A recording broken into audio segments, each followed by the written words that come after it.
貨咧？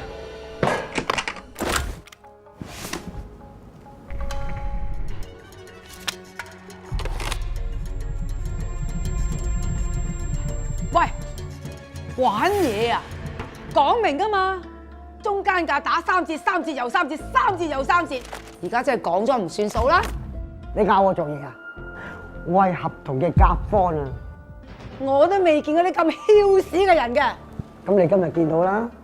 我話俾你聽，出嚟行坐就要認，打就要企定，否則東太3千門生唔會俾你出到呢個門口。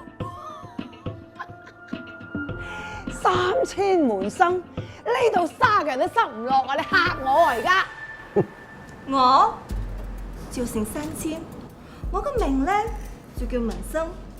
而家份合同喺度，簽唔簽？你自己睇咯。你係咩啊？你啊，即係個中間商嚟嘅啫，揾啲爛菜、爛葱嚟敷衍我咁話咯喎！我唔係為咗做生意，餵雞啊，雞都唔食啊！我做咗3年乙方，就係要等咗個機會，爭一口氣要做甲方，因為我要證明我失去咗嘅嘢一定要攞翻。笑，有錢啊你！